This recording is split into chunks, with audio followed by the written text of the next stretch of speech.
Selamat pagi anak-anak. Assalamualaikum warahmatullahi wabarakatuh.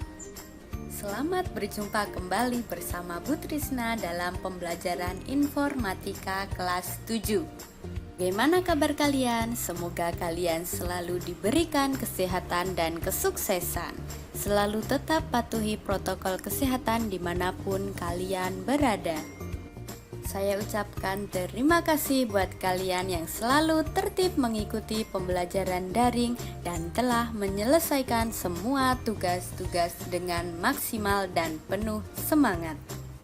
Pada pertemuan hari ini, kita akan belajar materi baru, yaitu berpikir komputasional atau disebut dengan computational thinking. Bu Guru, apa yang akan kita pelajari pada materi ini? Pada materi ini, kita akan belajar tentang teknik dasar berpikir komputasional yang terdiri dari teknik dekomposisi, pattern recognition, generalisasi pola, dan rancangan algoritma. Supaya kalian paham, ikuti pelajaran sampai akhir ya. Tetap semangat!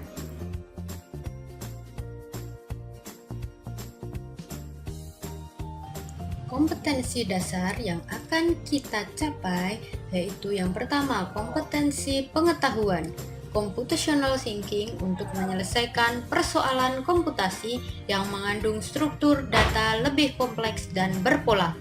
Dan yang kedua yaitu kompetensi keterampilan, yaitu menyelesaikan persoalan-persoalan komputasi yang mengandung graf atau jejaring, pola sederhana, dan algoritmik, terutama untuk robot atau gerakan visual.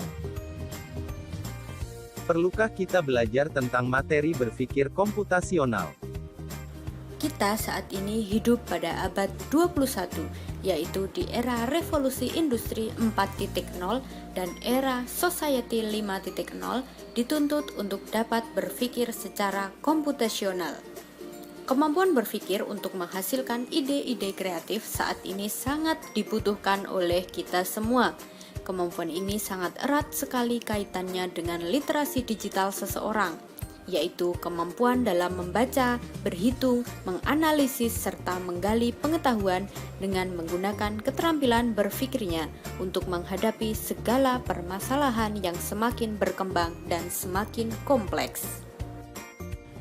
Tujuan dibutuhkannya konsep berpikir secara komputasi yaitu dapat membantu kalian untuk berpikir dan menganalisis berbagai macam persoalan dengan kemampuan yang dimilikinya, sehingga terjadilah proses mengingat, memahami, mengaplikasikan, menganalisis, mengevaluasi, kemudian menciptakan sebuah inovasi dari berbagai macam solusi.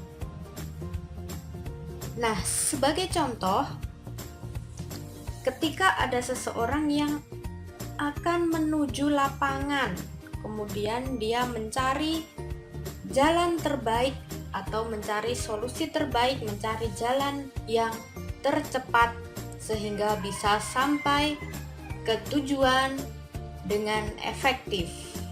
Kemudian kita juga bisa memecahkan suatu permasalahan, misal di situ ada kucing yang berada di atas pohon. Nah, kucingnya tidak bisa turun. Kemudian solusi apa yang ditemukan oleh seseorang? Nah, misal contohnya dia mengingat, oh, saya pernah terjebak di atas dan tidak bisa turun. Nah, itu kemudian dia setelah mengingat-ingat, dia bisa memahami permasalahan itu. Kemudian dia mengaplikasikan, oh, kalau saya bantu kucing itu bagaimana caranya, kemudian dianalisis, oh sepertinya saya punya tangga, kemudian dievaluasi, tangga itu efektif nggak ya, oh sepertinya efektif, kemudian dia menciptakan solusi atau inovasi untuk membantu si kucing agar bisa selamat. Nah, itu computational thinking. Nah, kemudian agar kalian lebih memahami mengenai konsep dasar berpikir secara komputasi, mari kita perhatikan tayangan video berikut ini.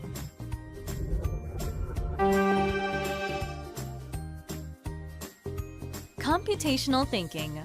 What is it, and why is it so important? Let's start by looking at the what. You may think that computational thinking is about thinking like a robot or programming like an expert, but it's not. Rather, it is a very versatile skill, a skill that focuses on critical and logical thinking. To put it simply, computational thinking is a problem-solving skill. Let's dive a little deeper. Computational thinking is about looking at a problem and solving it systematically, and therefore arriving at a solution that both humans and computers can understand. Essentially, it is considered the highest order of problem solving. Computational thinking is made up of 4 elements: decomposition, pattern recognition, abstraction, algorithmic thinking. First of all, decomposition. Decomposition is about breaking a difficult problem down into simple and easy to manage parts. Second, pattern recognition. Problems come in all shapes and sizes. But amongst their many differences, there are bound to be similarities. Pattern recognition is about spotting what different problems have in common and using what's worked before to help you out again. Third, abstraction. Abstraction is all about focusing on the details that matter while ignoring the ones that don't. By applying abstraction, we can cut through fluff to get to the heart of the matter. Finally, algorithmic thinking. Algorithm is really just a big word for a set of rules. So algorithmic thinking is basically when you generate a series of simple steps that anyone can follow to solve a problem. Now, let's bring everyone together with a simple example. Meet Max. He's your average hardworking young man, trying his best to be a productive member of society. But today, Max's car has broken down. Luckily enough, he's computational thinking enabled. Let's see how he solves this problem. Max's car can't move too well. He realizes that there are 2 problems. He's running low on fuel, and he has a flat tire. That's the first pillar, decomposition. Now Max has been in a similar situation before, and based on past experience, he knows that he should take care of the flat tire first. That's the second pillar, pattern recognition. He doesn't have much fuel left, but it's enough to get him to the next petrol station, so he decides to ignore that and focus on the tire. That's the third pillar, abstraction. Finally, to change a tire, Max has to use a jack to elevate his car, loosen the nuts on his tire, remove the tire, and replace it with a new one. Now that's algorithmic thinking. As you can see, computational thinking isn't just for computer scientists or programmers. In fact, many kinds of people, from mechanics, doctors, to presidents, are subconsciously applying computational thinking in their daily lives. Thanks, Max. Have a nice day at work. So why is computational thinking so important? It's not. That is, if you don't mind being left behind in the Stone Age. According to Moore's law, computing performance doubles every 18 months. That is to say, in 10 years, a $1,000 computer will be able to compute faster, more efficiently than the human brain. With technology growing at such an exponential rate, we are integrating computers more than ever before into our lives. To connect, to optimize solutions, and most importantly, to solve problems. The possibilities are limitless. The problem is, having a supercomputer carry out basic instructions and tasks is not at all economical. To make full use of a supercomputer, you'd need to know how to give super instructions. This is where computational thinking comes in, a powerful way to generate advanced solutions and manipulate computers to work for you. Now, imagine if mankind had such immense power at our fingertips. We would be solving problems faster than ever before, with laser accuracy and machine efficiency. With computational thinking and supercomputers, the dream to tackling titanic problems such as finding a cure for cancer can be a reality, pushing mankind beyond the final frontier and boldly go where no man has ever been before. Nah, di zaman terciptanya berbagai macam inovasi teknologi yang serba canggih seperti sekarang ini, itu merupakan buah dari kemampuan manusia dalam melakukan berpikir secara komputasi. Jadi setelah manusia mengaplikasikan berpikir secara komputasi ini, dia dapat menghasilkan berbagai macam inovasi teknologi yang serba canggih. Dan bahkan untuk di kemudian hari kita tidak tahu betapa atau bagaimana canggihnya teknologi-teknologi yang akan datang. Nah, mengenai konsep berpikir komputasional, itu diawali dari kegiatan atau proses berpikir. Dalam artian, proses berpikir itu sendiri yaitu kegiatan memecahkan suatu permasalahan atau think of problem solving. Nah, proses berpikir itu dapat dilihat dari dua sisi, yaitu berpikir secara asosiatif dan berpikir secara terarah. Berpikir secara asosiatif merupakan kegiatan berpikir yang dilakukan untuk memecahkan suatu permasalahan dengan menggunakan berbagai macam ide kreatif dengan menyediakan beberapa solusi-solusi alternatif yang dapat digunakan untuk memecahkan permasalahan yang dihadapinya. Nah, itu berpikir secara asosiatif, jadi dia mencari berbagai macam ide kreatif, kemudian menemukan satu solusi yang efektif. Kemudian berpikir secara terarah, yaitu dengan memecahkan permasalahan dengan mengarah atau fokus pada satu permasalahan, kemudian dia menemukan cara-cara tertentu untuk menyelesaikan satu masalah yang dihadapinya. Kalau terarah, dia fokus pada satu permasalahan.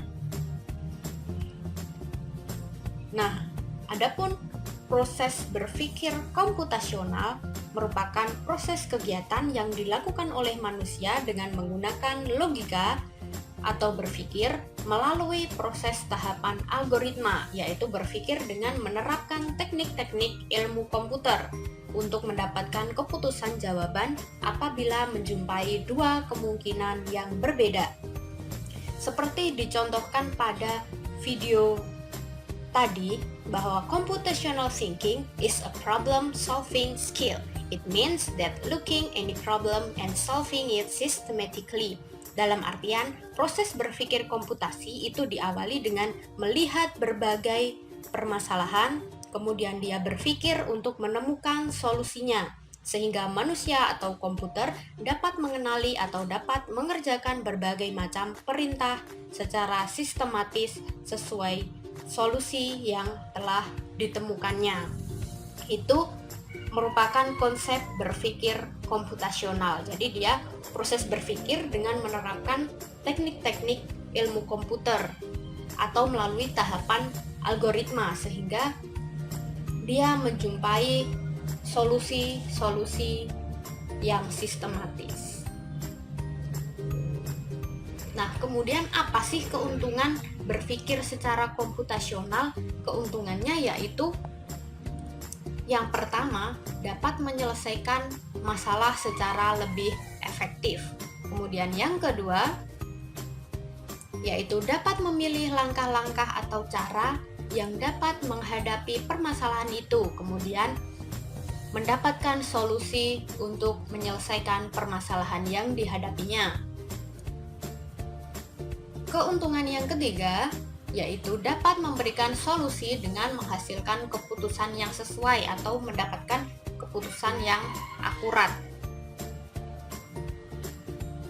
Nah, kemudian keuntungan berpikir komputasi yang keempat yaitu dapat digunakan sebagai arah ke depan untuk rencana berikutnya, karena setelah melakukan proses komputasi, kita menemukan keputusan yang efektif, menentukan keputusan yang sesuai, sehingga bisa kita gunakan untuk rencana ke depannya.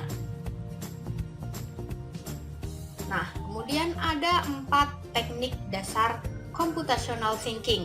Yang pertama ada decomposing, yang kedua ada pattern recognition, yang ketiga ada abstraction, dan yang keempat ada algorithm. Nah, kita akan belajar 4 teknik dasar computational thinking ini satu persatu. Jadi proses berpikir secara komputasi ini ada 4 tahapannya atau ada 4 cara-caranya untuk menemukan suatu solusi dari permasalahan yang dihadapi. Bisa dengan menggunakan teknik decomposing, bisa dengan menggunakan teknik pattern recognition, bisa dengan menggunakan teknik abstraction atau bisa dengan menggunakan teknik algoritma. Nah, ketika kita menggunakan teknik-teknik ini, kita akan menemukan solusi dari permasalahan yang tentunya solusi yang dihasilkan atau solusi yang ditemukan itu bisa sistematis atau bisa efektif untuk diaplikasikan. Nah, akan kita pelajari satu persatu. Yang pertama ada teknik decomposition. Jadi teknik decomposition yaitu teknik untuk memecahkan masalah yang kompleks menjadi sub masalah yang lebih kecil. Jadi intinya dengan tahapan decomposition ini ada masalah yang besar atau ada big problem. Contohnya di sini digambarkan dengan pizza ya. Ada big problem. Wah, kalau makan pizza pizza satu dimakan satu orang. Nah, itu akan menimbulkan problem yang sangat besar ya, tentunya nggak akan habis. Nah, kemudian dia dibagi-bagi menjadi masalah yang lebih kecil atau dibagi-bagi. Oh, pizzanya ini buat kakak, ini buat adik, ini buat ayah, ini buat ibu. Nah, itu kemudian kalian cut into small pieces. Nah, jadi dibagi-bagi menjadi sub masalah yang kecil-kecil. Nah, contoh lain untuk pemecahan masalah secara decomposition yaitu dengan adanya organisasi yang ada di kelas. Nah, jadi di kelas dibagi-bagi, ada ketua kelasnya siapa, wakilnya siapa, sekretaris siapa, bendahara, si olahraga, si keagamaan, kemudian ada si kebersihan, keamanan, dan kesenian. Nah, itu kenapa dibagi-bagi? Karena tentunya kalau wali kelas kalian yang mengurusi masalah satu kelas itu tidak akan mungkin bisa. Nah, maka ditunjuk adanya ketua kelas. Oh, ketua kelas nanti yang melaporkan ke wali kelas apabila ada kendala-kendala. Kemudian ada wakilnya sebagai pengganti ketua kelas. Kemudian ada sekretaris, ada bendahara, ada sisi yang membantu kinerja dari ketua kelas. Nah, itu membagi masalah yang besar menjadi sub masalah yang lebih kecil. Nah, contoh yang tadi disampaikan pada video, nah itu proses dekomposisi, yaitu masalah kompleks kemudian dipecah-pecah menjadi bagian-bagian masalah yang kecil. Nah, di dalam video tadi diceritakan bahwa ada seorang pemuda, dia bernama Max ya. Di situ tadi diceritakan dia berpikir kenapa mobil saya mogok. Nah, kemudian dia menemukan permasalahan ya. Ternyata ada dua permasalahan. Yang pertama, bensinnya dia habis, dan yang kedua, ban mobilnya bocor. Nah, apa solusi yang dapat ditemukan? Kita akan menganalisis dari teknik dekomposisi. Jadi ketika menggunakan teknik dekomposisi, analisisnya seperti ini. Nah, jadi ketika Max dihadapkan dengan dua permasalahan tersebut, dia mengingat-ingat masalah-masalah kecil yang pernah ia alami sebelumnya. Jadi dia pernah nih mendorong mobil, pernah. Kemudian dia pernah mendorong gerobaknya, dia bannya bocor. Kemudian yang ketiga juga dia pernah bocor juga. Nah, kemudian setelah dia mengalami bocor 3 kali sebelumnya, nah kemudian dia menemukan solusi yang terbaik, yaitu wah, saya harus membenarkan ban bocornya terlebih dahulu. Nah, itu solusi yang dia temukan, yaitu dengan fokus kepada ban bocornya. Nah, kemudian berpikir komputasional secara dekomposisi juga dapat diterapkan dalam kegiatan berkelompok. Nah, kalian pernah nih melakukan atau mengerjakan tugas kelompok. Tujuannya tugas kelompok itu apa? Itu supaya dibagi-bagi. Misal setiap anggota kelompok mendapatkan bagian-bagian yang berbeda, sehingga nanti ketika dikumpulkan akan menjadi tugas yang utuh. Misal anggota anak nomor 1 dia mendapatkan bagian A, anak yang kedua dia mendapatkan bagian yang B, anak yang ketiga dia mendapatkan bagian yang C, dan anak keempat dia mendapatkan bagian yang D. Jadi ketika dikumpulkan jadi satu akan menjadi tugas yang utuh. Nah, kemudian teknik dekomposisi ini juga bisa diterapkan dengan kegiatan individu. Misal, selama 1 minggu saya harus mengerjakan 100 soal, misalnya seperti itu. Nah, bisa kita bagi-bagi. Misal, hari ini saya akan mengerjakan 20 soal, besoknya 20 soal, besoknya lagi 20 soal, besoknya lagi 20 soal, dan besoknya lagi 20 soal. Jadi dalam jangka waktu 5 hari tugas saya sudah selesai, dan kemudian hari ke-6 bisa saya kirim, seperti itu. Nah, itu proses menemukan solusi dengan cara dekomposisi, atau masalah yang kompleks kemudian dipecah-pecah menjadi permasalahan yang kecil. Teknik dasar berpikir komputasional yang kedua yaitu pattern recognition. Pattern recognition yaitu mencari kesamaan pola, bentuk, dan keteraturan data sehingga dapat memunculkan prediksi dari suatu permasalahan. Nah, jadi teknik dasar berpikir komputasional menggunakan tahapan pattern recognition, yaitu berpikir dengan pengenalan pola-pola tertentu dengan melihat adanya kesamaan dari kesamaan pola, bentuk, atau keteraturan data. Nah, sehingga memunculkan prediksi-prediksi dari suatu permasalahan tersebut. Nah, contohnya ketika kita dihadapkan dengan data yang sangat kompleks dan data tersebut tidak beraturan.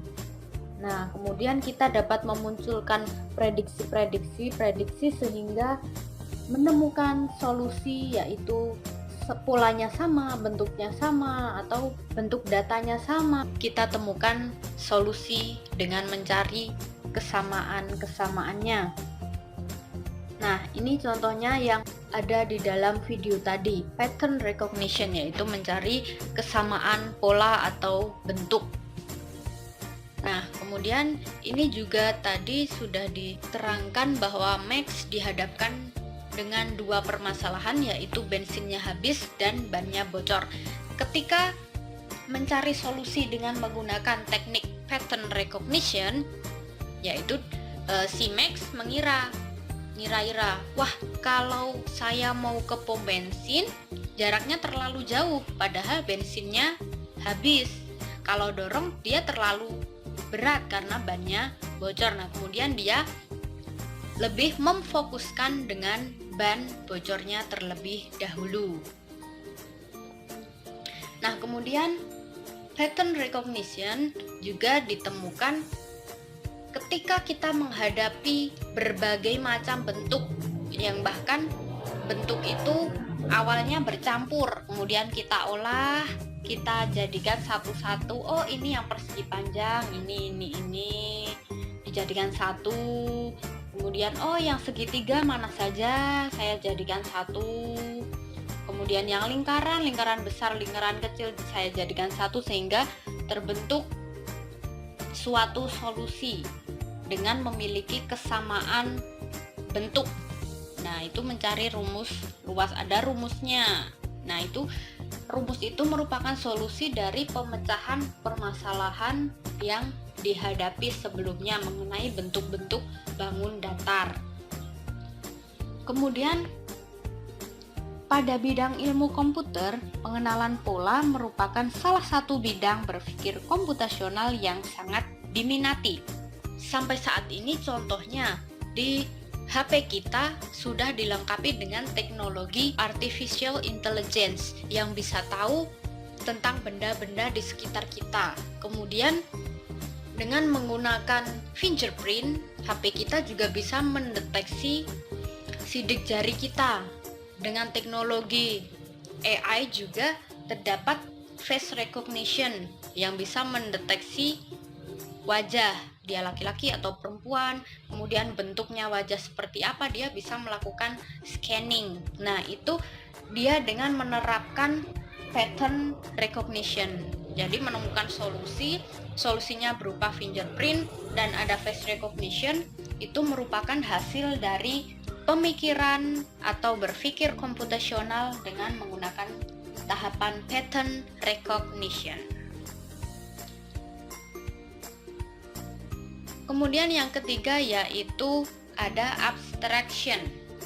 Abstraction yaitu dia menemukan solusi dengan cara memusatkan perhatian pada informasi yang penting saja tanpa mencermati detailnya.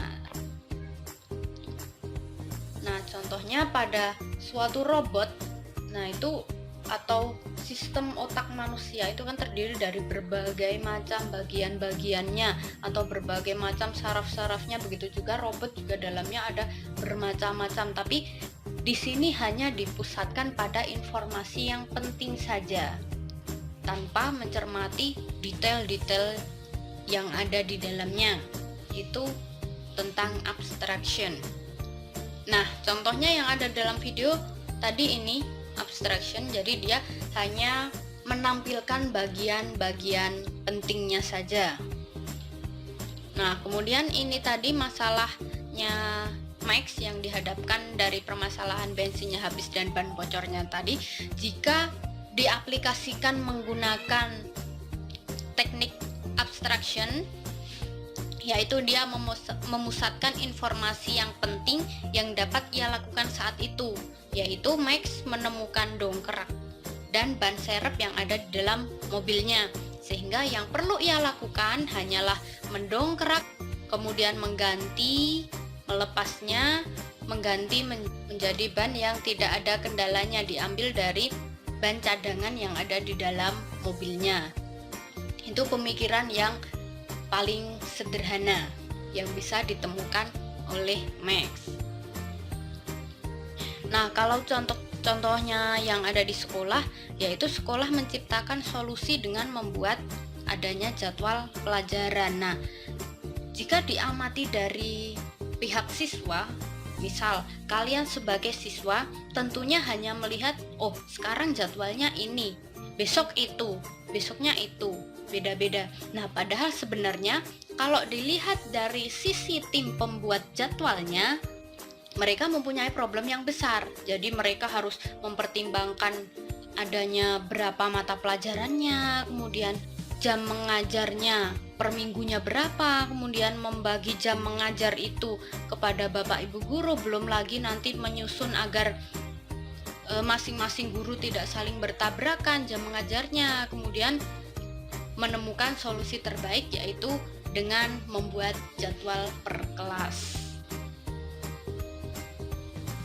Abstraksi ini juga bisa dicontohkan dengan adanya diagram atau adanya GPS yang dapat menemukan lokasi tempat koordinatnya. Jadi kalau misal ya contohnya ada orang yang bertanya alamat kita, terus kita jawab, oh rumah saya deket ini ada warung bakso, di situ ada juga toko sembako, kemudian ada gapura, kalian masuk, jalan aja 50 langkah, kemudian belok kanan sampai rumah saya. Nah, itu kan tidak jelas ya, terlalu ribet untuk mencari di mana lokasinya itu. Nah, kemudian solusinya yang sederhana ya, zaman sekarang kita tentukan lokasi kita menggunakan titik koordinat atau GPS. Udahlah, saya Sherlock aja lewat WA, ini rumah saya, udah bisa kalian temukan. Nah, itu contoh dari abstraksi.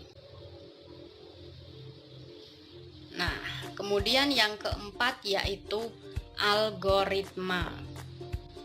Nah, jadi algoritma di sini kemampuan mengembangkan solusi dengan menggunakan langkah demi langkah atau step by step terhadap permasalahan yang dihadapi. Nah, jadi dia menyediakan step by step atau alur-alur yang sesuai dengan langkahnya. Jadi urutan-urutan untuk menyelesaikan permasalahan yang dihadapi itu apa saja langkah-langkahnya itu dituliskan. Misal ketika adanya alur rawat jalan, misal di sini, ketika pasien datang ke rumah sakit dia harus mengambil nomor antrian dulu.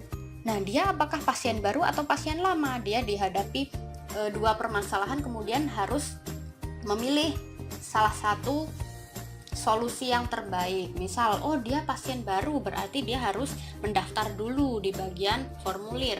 Kalau pasien lama langsung masuk ke loket pendaftaran. Kemudian setelah pasien baru itu mengisi formulir, baru dia sampai ke loket pendaftaran. Nah, itu step by step atau dijelaskan langkah-langkahnya, menerapkan algoritma untuk berpikir komputasional. Nah, kemudian contoh juga di sini ketika kita menggunakan teknik dasar berpikir komputasional menggunakan teknik algoritma, kita harus berawal dari mulainya. Jadi ada mulai, misal kita akan gosok gigi. Nah, itu kan ada caranya macam-macam ya. Caranya gosok gigi yang pertama ada mulainya apa? Mulai ambil sikat gigi, kemudian oleskan pasta gigi, kemudian sikat seluruh gigi, kumur-kumur, kemudian tersenyum. Ada juga tahapan yang lain, yaitu mulai tersenyum, kumur-kumur, tersenyum. Kan nggak mungkin ya kalau mulai tersenyum, kumur-kumur, tersenyum, nggak jadi algoritmanya. Kemudian mulai oleskan pasta gigi, sikat seluruh gigi, kemudian tersenyum, nggak kumur-kumur, gimana? Nah, itu jadi algoritma itu harus step by step. Jadi kita temukan solusi yang terbaik. Jadi stepnya apa? Stepnya dari awal sampai akhir harus runtut. Kalau runtut kita menemukan solusi yang terbaik, yaitu yang pertama ada mulai ambil sikat gigi, oleskan pasta gigi, sikat seluruh gigi, kumur-kumur, kemudian tersenyum. Nah, itu algoritma tentang gosok gigi. Nah, kemudian algoritma lain yaitu di dalam teknik komputer kita akan belajar tentang programming. Nah, programming sederhana yaitu kemarin sudah saya jelaskan menggunakan program aplikasi bernama Scratch. Nah, di situ kita tentukan alur-alur atau menggunakan teknik algoritma. Jadi dari awal sampai akhir ada tahapan-tahapannya. Jika tahapan-tahapan itu runtut, maka dia akan berhasil atau komputer dan manusia bisa mendeteksi atau bisa memberikan hasil sesuai dengan urutan-urutan yang ada di situ. Nah, misal dengan membuat game seperti ini, besok kita akan belajar di pertemuan-pertemuan ke depan. Nah, adapun notasi yang digunakan di dalam penulisan algoritma yaitu ada 3. Notasi yang pertama yaitu untaian kalimat deskriptif. Jadi yaitu yang seperti tadi, misal kalau mau gosok gigi saya harus menyiapkan ini, kemudian melakukan langkah ini, kemudian langkah ini. Nah, itu untaian kalimat deskriptif. Jadi masih berupa kalimat-kalimat. Kemudian kita jadikan diagram alirnya atau disebut dengan flowchart. Nah, kita juga akan belajar ini untuk pertemuan kedepannya. Kemudian yang bentuk ketiga yaitu pseudocode, atau nanti dia nuliskan algoritmanya menjadi seperti apa. Itu dia menggunakan bahasa-bahasa programming. Itu notasi yang ketiga. Nah, kita akan belajar di pertemuan minggu depan.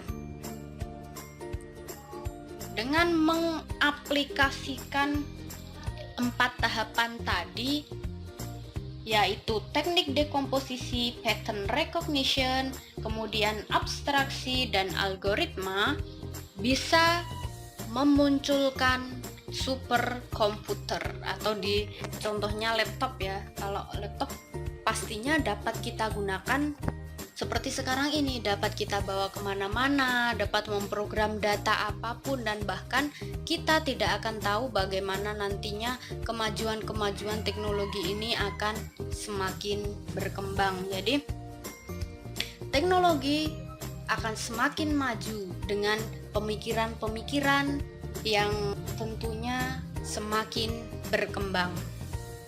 Nah, teknologi yang akan ada di masa depan akan menjadi seperti apa itu tergantung dari pemikiran-pemikiran generasi anak bangsa yang akan datang, termasuk generasi kalian nantinya. Jangan sampai negara kita diperbudak teknologi dari luar, tapi kita harus dapat menciptakan teknologi sendiri. Hal ini dimulai dari kalian yang mau belajar, perbanyak ilmu pengetahuan dan temukan passion kalian, sehingga kalian bisa mengembangkan seluruh potensi yang kalian miliki. Kesuksesan ada di tangan kalian, maka jangan sia-siakan kesempatan untuk belajar. Nah, itu tadi yang dapat Bu Trisna sampaikan. Pada pertemuan minggu depan kita masih akan belajar tentang diagram alir atau flowchart, dan kita juga akan belajar pseudocode atau algoritma yang digunakan untuk membuat rancangan menggunakan bahasa pemrograman. Terima kasih telah mengikuti pembelajaran pada hari ini dengan sangat antusias. Untuk tugas yang akan kalian kerjakan, silahkan kalian cek di Google Classroom. Selamat belajar, tetap semangat, dan selalu patuhi protokol kesehatan. Berjumpa kembali di pertemuan selanjutnya. Bye-bye. Assalamualaikum warahmatullahi wabarakatuh.